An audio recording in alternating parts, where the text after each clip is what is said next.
네, 박영선 중소벤처기업부 장관 후보자가 의사봉을 두드리고 있는데요. 박 후보자는 중소벤처기업부 장관 후보로 지명되면서 원래 맡고 있던 국회 사법개혁특별위원회 위원장 자리에서 물러났습니다. 박영선 후보자에 대한 인사청문 요청안이 어제 국회에 제출됐는데요.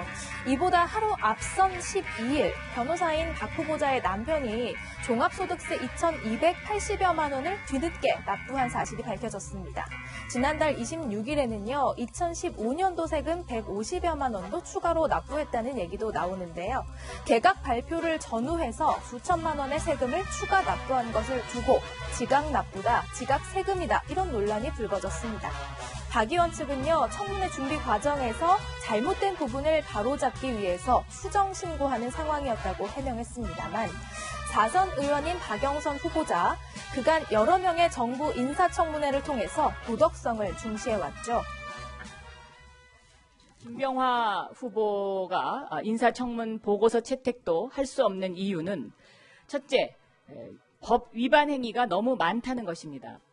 위장 전입 2차례, 세금 탈루 3차례, 다운 계약서 3차례 이렇게 법 위반한 사실이 너무 많아서 이 사실만 갖고도 대법관 후보로서의 자격이 없다는 것입니다. 후보를 국회에 보내기 전에 검증 시스템, 대한민국의 인사검증 시스템이 무너진 것 아니냐라는 의문을 제기하고 인사청문회에는 이러한 법 위반자, 범법자를 국회에 다시는 보내는 일이 없어야 되겠다라는 점을 강조드립니다.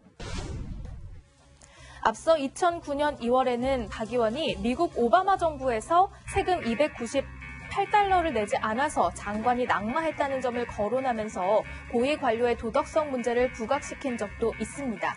자, 곧 시작될 박 후보자의 청문회에서도 이런 문제가 말끔히 소명되길 바랍니다. 국회 교섭단체 대표 연설, 어제는 김관영 바른미래당 원내대표 차례였죠. 민주당 쪽 의석을 좀 살펴보니까요, 군데군데 빈자리들이 눈에 띕니다.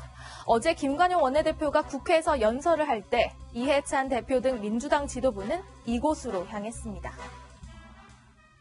그동안에 우리가 부산, 울산, 경남 쪽을 지방선거에서 좋은 성과를 많이 못 내서 이곳 북한은 우리 부산이 배출하고 민주당이 배출한 노무현 대통령님, 문재인 대통령님의 꿈과 애정이 깊게 서려 있는 곳입니다. 부산은 잘 아는 대로 대한민국의 성장의 심장이었습니다. 네, 이것처럼 어제 부산과 울산을 방문해서 회의를 연 건데요. 이 때문에 이해찬 대표를 비롯해서 현역 의원 8명 정도가 국회를 비웠습니다. 바른미래당으로서는 기분 나쁠 수도 있겠죠.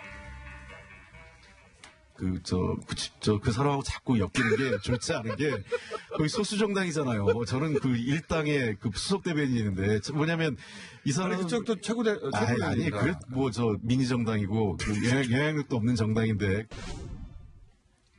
지난달 홍익표 대변인의 이 발언과 맞물려서 논란으로 불거진 민주당 지도부의 부산행.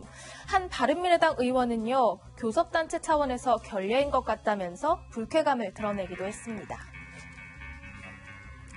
지난해 9월 문재인 대통령이 평양을 방문해서 김정은 위원장과 함께 카퍼레이드를 했습니다. 당시 탔던 이 차량에 대해서 유엔이 제재 위반이다 이렇게 밝혔는데요. 그러면서 보고서에 문 대통령의 카퍼레이드 사진을 실었습니다. 북한의 제재 위반 사례를 고발하는 유엔의 공식 문서에 우리나라 대통령의 얼굴이 실리자 외교부는 재빨리 수습에 나섰습니다. 외교부 당국자는 유엔 보고서에서는 사치품으로 지정된 이 차량에 초점을 맞췄을 뿐 문재인 대통령의 탑승 여부는 무관하다 이렇게 선을 그었습니다. 한편 국제사회의 제재 감시망을 피하기 위한 북한의 수법은 점점 교묘해지고 있습니다. 북한의 석유 수입은 연간 50만 배럴로 엄격히 제한되고 있지만요.